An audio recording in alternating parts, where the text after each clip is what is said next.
Hello guys and welcome to Odds Premier League match day 9 after this international break that no one likes. We have Tom Rennie, who everyone likes, to analyze with us the Premier League. No funeral, no England playing. Tom, finally 10 games of the Premier League. Yes. When was the last time we had a 10-game Premier League round? Maybe like 1 month 2 ago. months ago? For so long. Yes, the period of mourning is over. The dreadful international break is over. And we've got, I think, 13 games for the European teams until the World Cup. So I'm ready to never be home again. Well, guys, remember to comment the video with us, and we have more things to celebrate because we are very close, if we are not already, with 10,000 subscribers. So apart from thanks, everyone, remember to subscribe to our channel and press the like. And now let's go on with the show.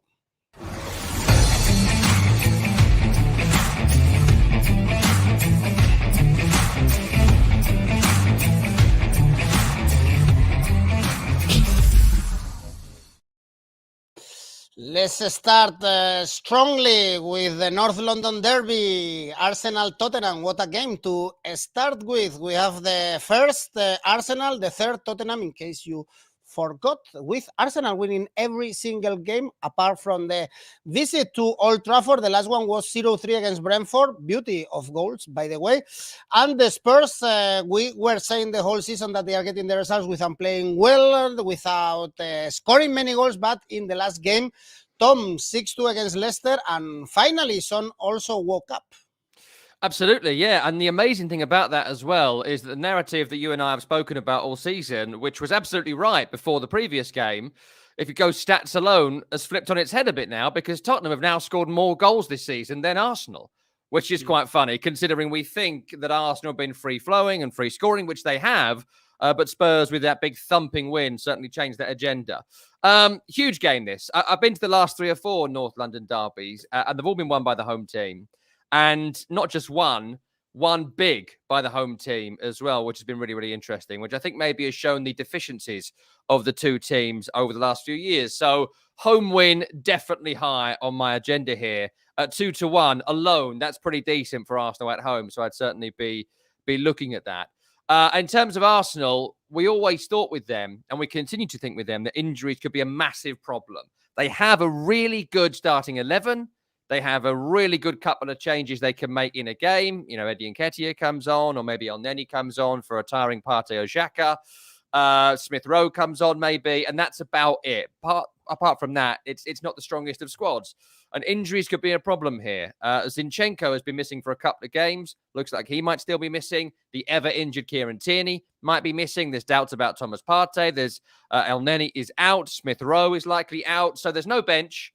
And they've got 9 of their strongest 11 first team. So that's an issue for Arsenal going into this game. But terrific at home this season. Gabi Jesus has been spectacular all season long. And I think in Gabriel Martinelli, they have another player who is just so outstanding, but hasn't reached anywhere near his potential. He reminds me of maybe Phil Foden 2 years ago, when we were like, maybe he could do with a loan move away to play every week, when he then got in the City team and became the Phil Foden that is just bossing the Premier League at this moment in time. So I like the look of Arsenal going forward, and we've spoken about their strength defensively too. Only 7 goals conceded, same as Tottenham. And again, we think about Tottenham being real tight at the back.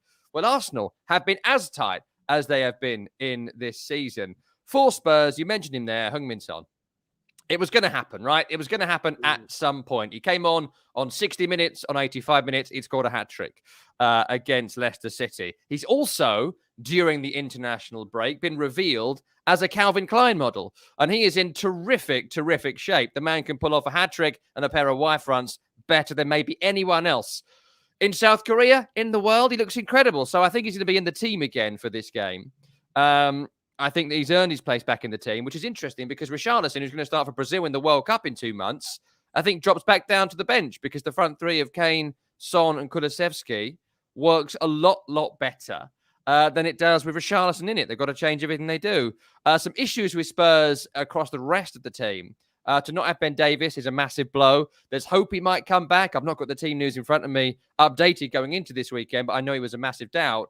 Some doubts about Lloris and some doubts about Kulusevski too, but it's really Ben Davies who'd be a massive, massive loss if he's not in that back three. How's the game going to go? Well, I'd be looking home win. I'm looking home win because recent history tells us home win. I'd be looking at a decent amount of goals as well. Not that both teams haven't defended well this season. The stats prove they have, but there's a manic energy about the North London derby, which is always there to be enjoyed. Draw, very much a common scoreline in this game. Both teams to score, and it being a draw is high on my agenda too. And also put Harry Kane in there. Harry Kane's record against everyone is pretty good, as we saw against Leicester last time out. But his record against Arsenal, his record in the North London derby is superb. I think I'm right in saying he's the highest scorer in North London derby history. So look for Kane to score. I would just nudge towards Arsenal win if you're picking a winner. But I think draw is the most likely outcome. Draw, both teams score, and Kane is one of those scorers. We have opinions for every side. We have to say, as you mentioned, that the last derbies were home victories. The last 5 actually were home victories, no matter if they were playing in Arsenal ground or in White Hart Lane. 1-1 also for Garrick. If you go for both teams to score, which is very likely, 1.65 only, and the bookies also expect goals over 2.5 goals, pays only 1.77. So we have a massive game to welcome back again. The Premier League from Arsenal, Tottenham, difficult one to predict with many opinions. We have Bournemouth, Brentford, with Brentford here as favorite. Odds are 2.25. The last game, as I mentioned before, was the defeat against Arsenal, but away they've been poor, only 2 points in 3 games. Bournemouth haven't lost in the last 3. So I'm more tempted to go here for a draw, for instance. This is one of these games, in my opinion, that is scream draw for you, Tom. Oh, I mean, I do want to say yes to that because I feel draw. But what's interesting here is that this whole weekend is so tough to predict. And what will happen is I'll err on the side of caution and pick too many draws. So let's try and reason this out. For Bournemouth, Gary O'Neill remains in temporary charge. He was on the coaching staff of Scott Parker. He's worked with me before on Premier League Live, and he's a brilliant analyst of the game. That's why we used him.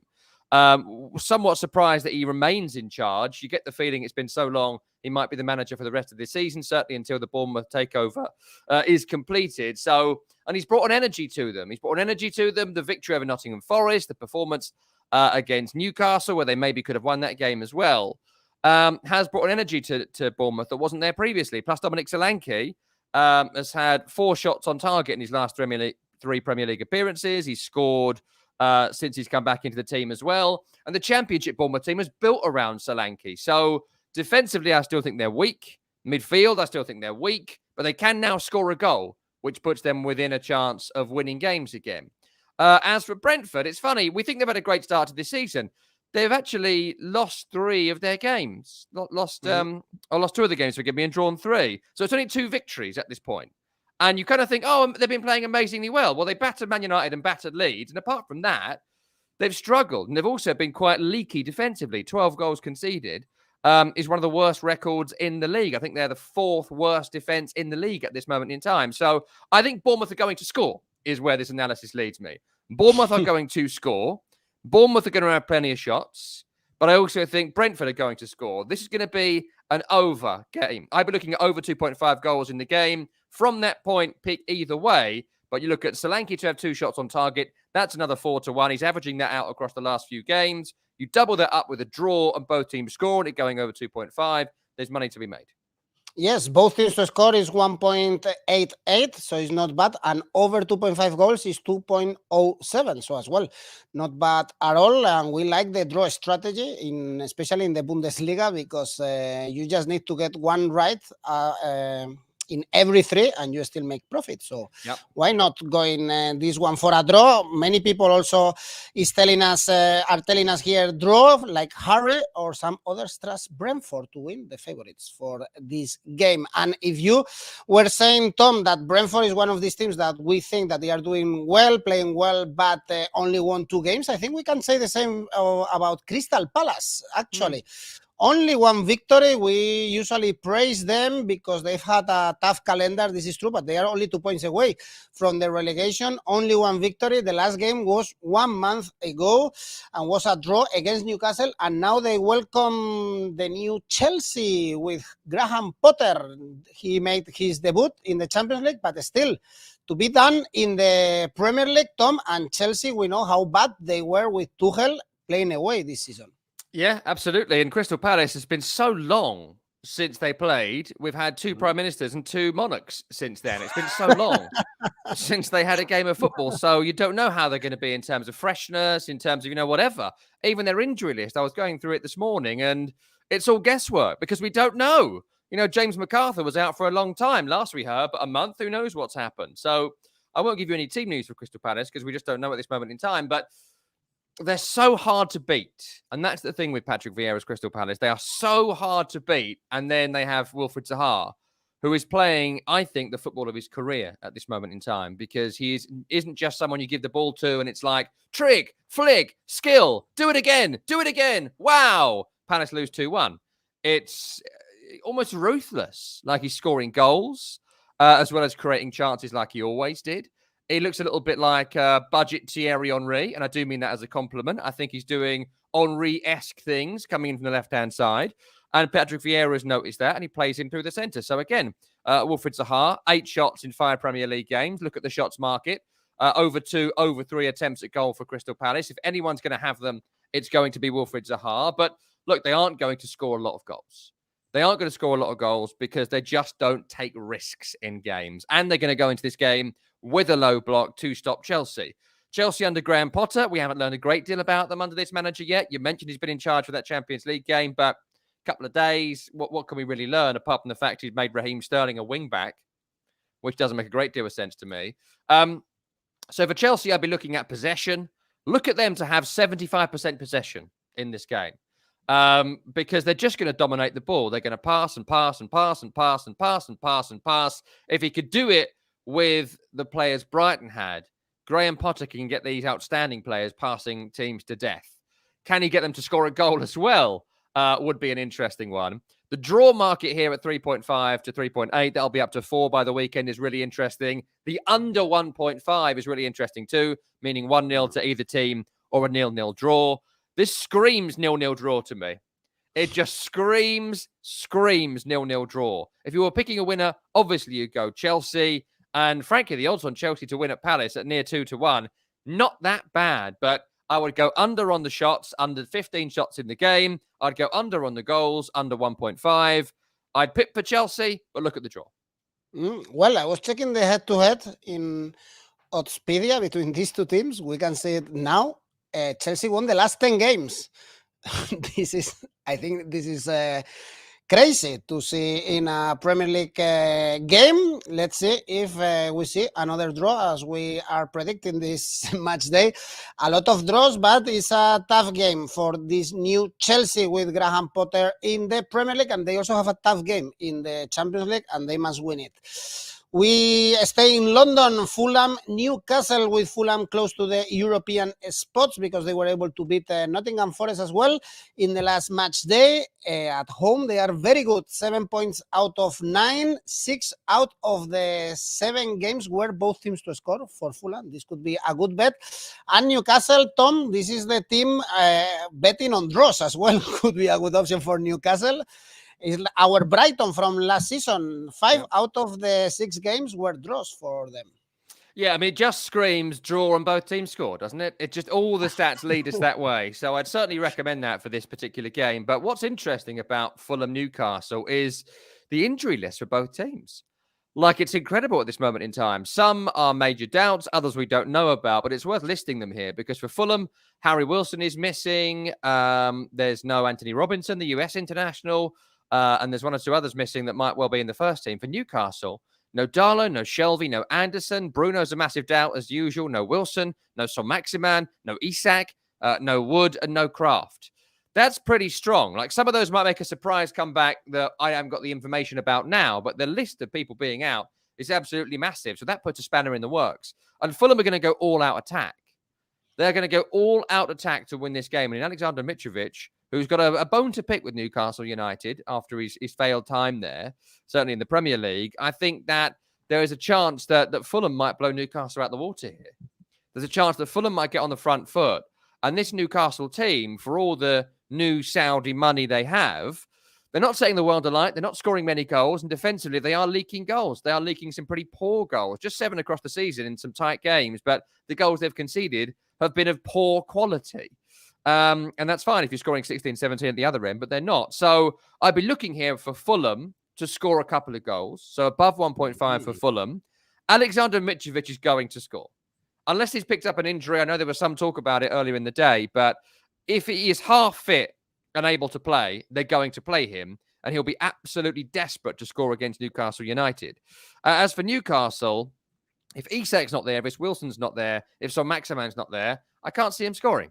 I just can't see anyone else on that team who's going to be able to score a goal in already one of the lowest scoring teams in the league. So go for the under 2.5 goals in the game, pit for Fulham to win it, and Mitrovic to score.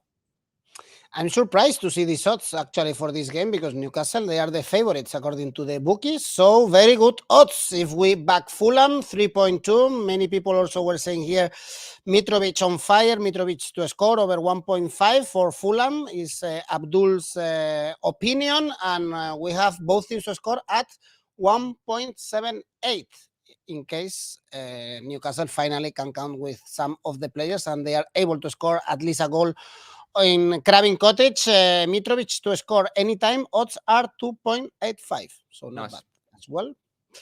To trust the Serbian. Next game, Liverpool-Brighton. Also, we haven't seen these teams in a month. In the Premier League, we saw Liverpool struggling and beating Ajax. Very important victory. The last game was that draw in the Merseyside derby. And Brighton, 2 monarchs, 2 prime ministers, and 2 coaches for Brighton. Because we have the Cherby. You know, our friend Danny, he's a massive fan of the Cherby. Yeah, it's going to be interesting. I mean, I don't know as much about him as Danny does, certainly. So I bow to his superior knowledge on the new Brighton manager. But I do know that Brighton picked the right people. I do know that Brighton have a really strong strategy in who they bring in. And you get the feeling that they have always got the next person lined up in terms of players and in terms of managers. They would have known that somebody was going to come in for Graham Potter. They bill themselves as the springboard for managers and players to make their way into the Premier League. That's how they get such talent to go to the club, because they sell them on, and if a good offer comes in, we'll get big money. But of course you can go as long as we get what we want. And Chelsea paid what, like 20 odd million for Graham Potter and the staff. So all very smart there. And I feel like if they have chosen him, he will be the right sort of manager. I expect a very similar sort of way of going about things, possession-based, extreme confidence, playing out from the back. The trouble is with Brighton, as is always going to be the case, is that they play above themselves because of brilliant coaching.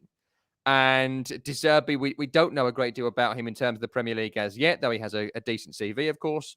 But the Premier League is different, as Italy is different, as La Liga is different. You go to another country, it's a completely different footballing culture. So can he get involved in it? Can he get there and up to speed real quickly? It's going to be interesting to find out. And what a baptism of fire this is. Like, it doesn't get a great deal more Premier League than going to Anfield on your first game in charge. It's not a great Liverpool right now. We know this. They've been struggling this season.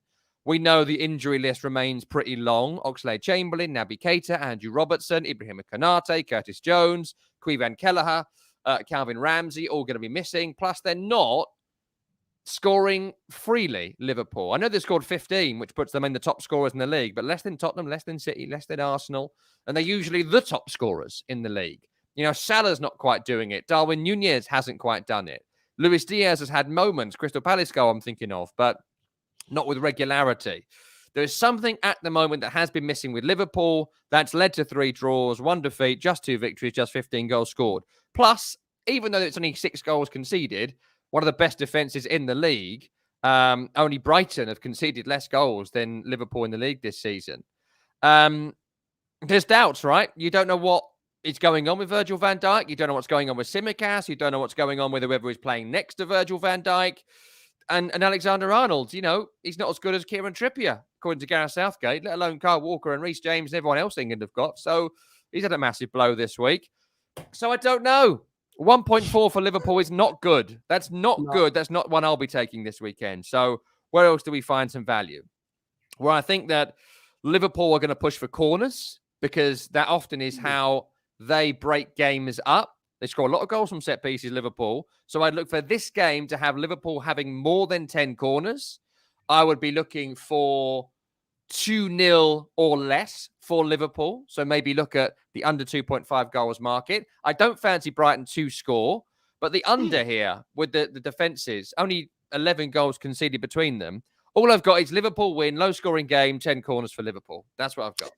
We have Millie also going for corners, over 11 corners. He's saying, and well, if we go for both teams to score, is the same as yes or no. It's both pays exactly the same, 2.0. Abdel is telling us Salah to score, and Garrick is telling us, and this is absolutely true, that the Cherby, he was very attacking when he was managing Sassuolo with Scamacca, by the way, and also he was doing exactly the same when he was at Shakhtar Donetsk. So let's see if this Brighton is also cheerful as the Cherby is.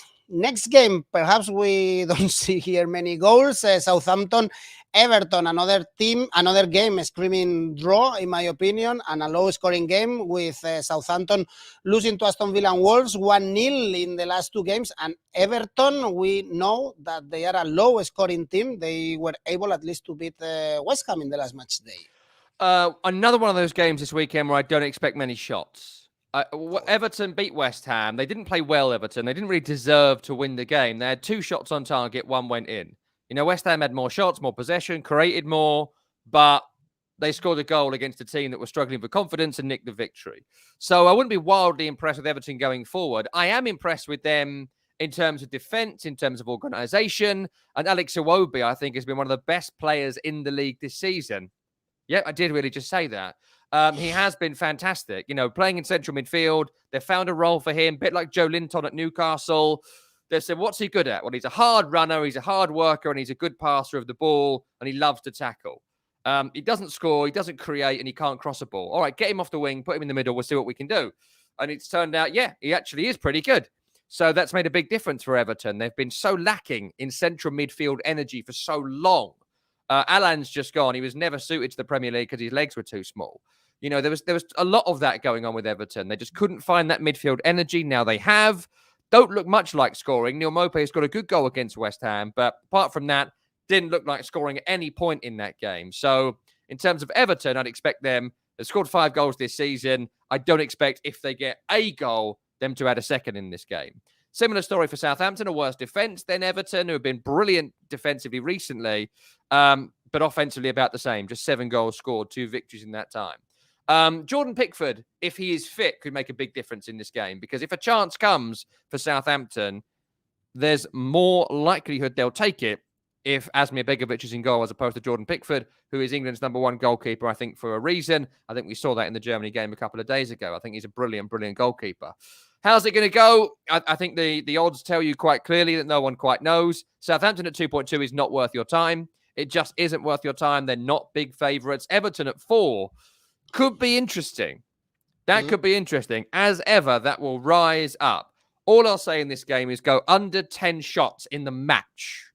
Go under 10 shots. It's risky because usually you get about 13, 14. So you get decent odds for under 10 shots in the match and go under 1.5 goals. That leads you to 1-0 either way, 0-0 draw. I'm certainly not going to watch it. I'm not sure I'll bet on it either.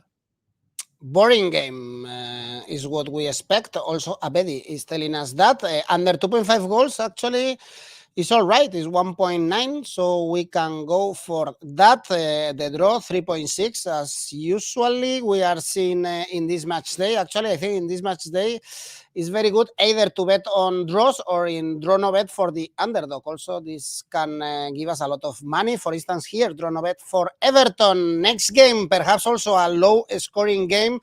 West Ham Wolves, because as you mentioned, Tom, many times West Ham can't score this season. Perhaps you are really worried and concerned about the form of the Hammers. No victories at home yet. And Wolves, we all know that usually they are a boring team. They don't score a lot. So this is perhaps also a goalless draw, 1-0 either way. Yeah, unless you support West Ham or Wolves, I wouldn't recommend you watch this game. It's on TV for some reason in the UK, the late game on Saturday, and it's a real stinker. Just 6 goals scored between them this season in the Premier League. It's astonishing, absolutely astonishing. Considering the attacking talent they both have, actually. Look, I don't think Wolves have got a striker, but certainly the the technical, brilliant players they've got should deliver more than 3 goals. And for West Ham, Scamacca is better than what we've seen. Antonio can score goals. Benrahma, Bowen, there's good players there. So 3 goals is mad. Look, for David Moyes right now, I think we're teetering. We're teetering a little bit. I think West Ham, there was a big outlay during the summer, but that's a bit of a misnomer because only really Scamacca, Paquetá, and Kehrer are in the team. Apart from that, Aguirre was a big money signing. He's been nowhere near being fit. Areola was kind of already there. So don't get drawn into that narrative too much. The trouble is, David Moyes has played the old team, and the old team ain't delivered. And he's been playing the newer players in Europe where they've been scoring for fun. A lot worse opposition, I know, but they have been scoring for fun. So for the first time since he came back for his second spell, David Moyes is under pressure.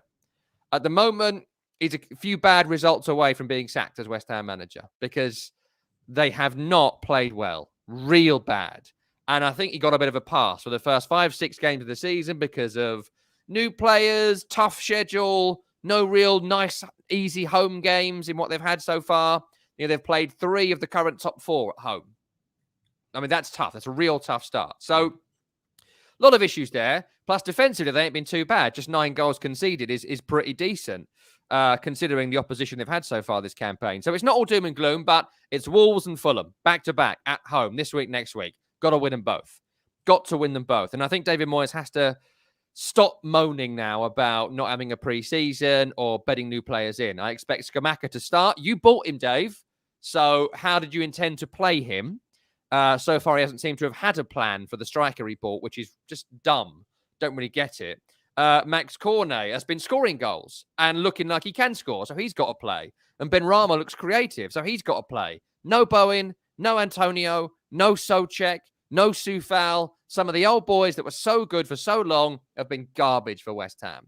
So they need to be dropped. And David Moyes needs to have spent this international break coming up with a plan that isn't the old plan, because the old plan is not working. If he does that and can harness someone like Paquetá in midfield, then I think they should beat Wolverhampton Wanderers, because I think they're a better squad of players. They're the home team, and I think they need it a little bit more than Wolves, despite the fact Wolves have been equally poor in terms of goal scoring.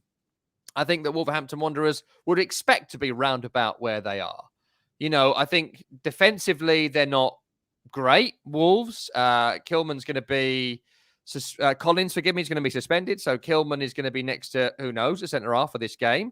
Jimenez injured, Costa too fat and too old. There's no one else there. Kalidzic injured on debut, so there's no striker there to be spoken of. Look, I think it's going to be real tight. And it's going to be real nervy. Last year at Molineux, 1-0 Wolves. Last year at London Stadium, 1-0 West Ham.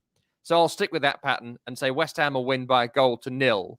But I would say under 1.5 goals. I wouldn't discount the 0-0 market. 4.5 for Wolves is nice because West Ham are not unlikely to just crumble in a home game where there's some sort of pressure. But I just think it's a massive, massive game for West Ham. They've looked defensively sound. I expect them to remain defensively sound and win this by a low, low margin. And again, look at the shots market. Under 10 shots and West Ham win 1-0. That'll do you quite nicely. Well, very favorite West Ham, actually, according to the bookies. Probably too much. That's why most of the people are going for the double chance for Wolves, because it pays really good. Marco is telling us that. Safka as well, going for double chance. If you go under 2 goals, you also find good odds, 2.5. And I think we all expect that. If there are 2 goals, you get your money back.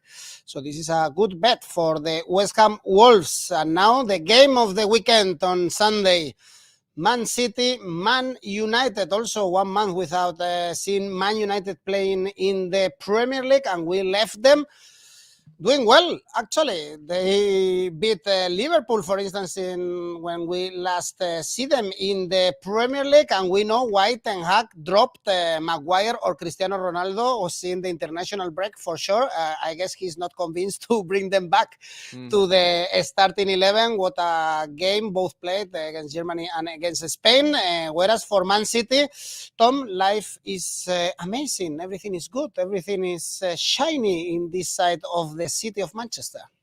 Yeah, I mean, the only doubt for City is that defensively they have been got at this season a few times. 6 goals conceded, couple of draws against Villa and Newcastle away from home. There are some concerns there. Laporte remains out, John Stones injured, and Calvin Phillips, what a bust that's been so far this season. So Rodri's doing all the work in midfield because there's no cover for him even in games, let alone from game to game. So that's the light concerns that City have got. But of course, they have the phenomenon of Haaland up front. If he gets a shot, he's going to take it, and it's more than likely going to go in. He's a real deadly striker. He's got no business doing build-up play, as we saw against Wolves, where I thought he was very poor in the game, but still scored, and from outside the box too. So they're just strong all over. There's not a great deal more you can say on Man City. Kevin De Bruyne continues to be outstanding, and they are going to score in this game. It's always worth noting this. I wouldn't take it this week. Haaland hat-trick 13-1. It's always worth noting it because he will score 4 or 5 hat-tricks this season, 2 already. It's just worth keeping that in mind. Some people might take it every week and make some money. So City are going to score in this game. No question about that for me. Man United are interesting. There's a few injury doubts going into this game. The one that really concerns me is Marcus Rashford. Everyone else in the list, Williams, Van de Beek, Maguire, I don't think they were going to get in the team. But what Erik ten Hag has noted is that when Ole Gunnar Solskjaer was in charge, he turned Man United into a brilliant team away from home, and it was built around the pace of Anthony Martial and Marcus Rashford and the like on the break. And I think they'll go into that tactic here. They'll low block. They'll look to find an early release to Marcus Rashford if fit on the break. And in Bruno Fernandes, they have someone who can find that pass. So he's made the obvious calls, get rid of Maguire, get rid of Ronaldo, build the team around the pace on the break. And it makes a lot of sense, right? So if Rashford's fit, I would pick them to score here. You can actually get Rashford to have 2 shots on target at 7-1, which I think is quite nice. Man United aren't going to win. City are going to win. But City win, both teams score, doubled up with Rashford scoring that goal for United if he is fit, and a couple of shots on target for him as well. And there is some money to be made. But there's no scenario this season, really, I'm ever going to not pick Man City to win because I'm going to win 35 bets. The thing is that the odds, as Abdullah is saying, for Man United are crazy. 9.6. Many people are going for the double chance for United, or even, as Marco is flagging, and I really like this one, actually, Man United plus 1.5, Asian Handicap plus 1.5. Odds are around 2. So if they lose by 1 goal, also you win your bet. That could be an option if you think Man United at least can keep it close. And Abdel is telling us, he says already, this is a bad joke, Haaland to step on Martinez. Maybe we have this as a side bet in some bookie. Why not? We had Luis Suarez to bite a rival. Maybe we have this market open for us. Let's see if Man United can compete. This is a massive game also to see where can Man United arrive in the season, because it's a massive game, the derby in Manchester. And on Sunday we have Leeds, Aston Villa, and here I pretty much like the odds for Leeds. Tom, 2.6 playing at home, 7 out of 9 points. Aston Villa playing away, lost all 3 games. Yeah, I mean, Leeds are so tricky. They're so tricky because there's a lot that I like about what Jesse Marsch is doing. There's a lot I like about the team. They create chances. They work hard. They're a nightmare to play at Ellen Road, I'm sure, but there is just something missing. Maybe it's finesse. Maybe it's the Rafinha element that they've lost. They're lacking a little bit of, finesse, bit of class. They need someone who can put their foot on the ball and just dictate the game. What they've got is maniacs. Like Brendan Aronson, is a maniac. Run, go, go, go. And that's great if you can get the game to that high speed. If you play at Leeds pace, you're finished because they will just swarm all over you. I have been very impressed with Luis Sinisterra, by the way. Just for him to score is 4.5-1. A couple of great goals from outside the box during his short time at Leeds. So that's going to be interesting. Doubts about Bamford, doubts about Rodrigo. Who plays up front? Another question there for Leeds United. I don't know if you can take bets on how many kilometres run, but I'd certainly be looking at that at Leeds United every week. Bet on them to be the highest runners in the league, because they will be. But I still think they're a few players short. They will concede goals. As for Aston Villa, I think one of the most underwhelming teams in the league this season. It's clear how many times we have this conversation. Steven Gerrard doesn't know what the setup of his attack is. I'd expect Watkins to play up front, Danny Ings to be on the bench. I'd expect Philippe Coutinho to be on the bench, bit of a waste of time transfer. Jacob Ramsey is doing all the work that Philippe Coutinho was supposed to be doing. Shouldn't have bought him, did buy him. They're now got a bit of an expensive flop sitting on their bench. I don't see him anywhere near the team for this game. I think Villa will go there and do what they usually do, be a bit of a miscellaneous football team. What is their style? How do they play? I don't really know. But to lose Camara and to lose Diego Carlos from the summer transfers, massive blow. So it's back to last season's team. It's back to trying to hang on in there in games. And if you look at some of Aston Villa's games this season away from home, poor at Arsenal, poor against Crystal Palace, bad travellers this season, got a couple of points at home in recent games, but it was a struggle against Southampton.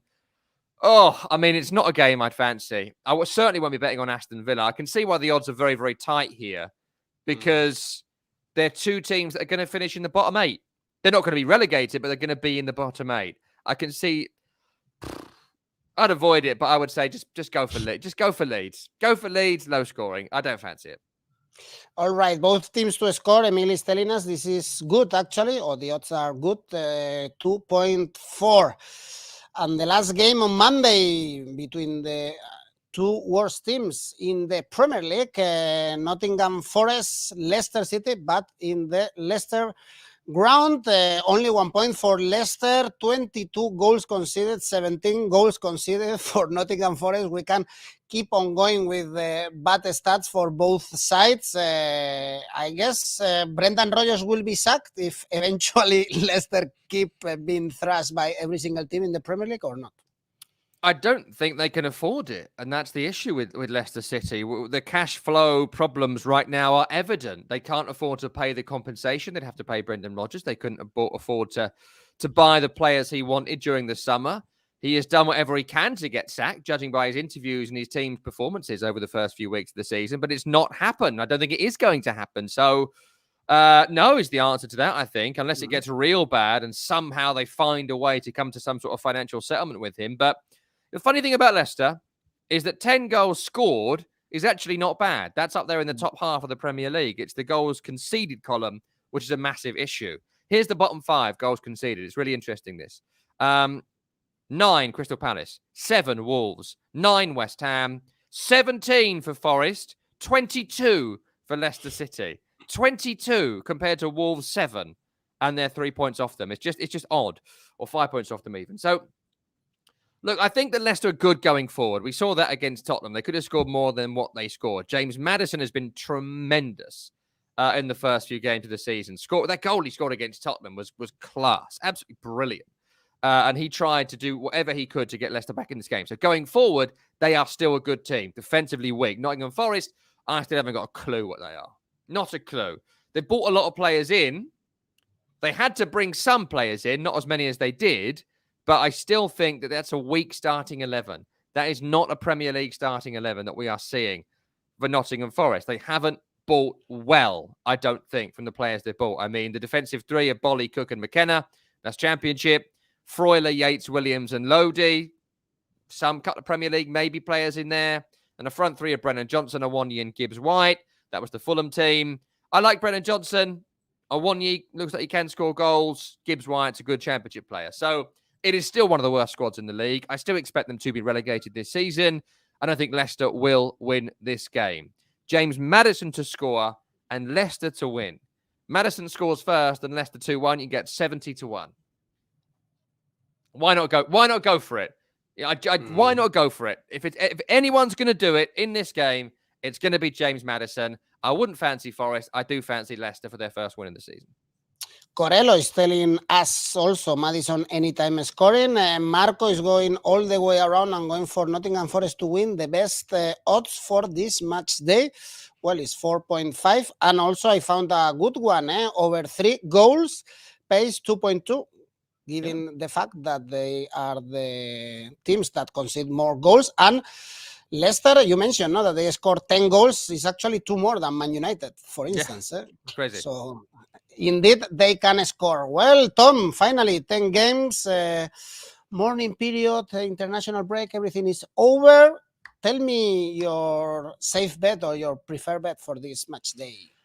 So I'm not sure how safe it is, but weirdly, this weekend has thrown up some difficult fixtures. The only place I feel my money is safe most weekends is Manchester City win.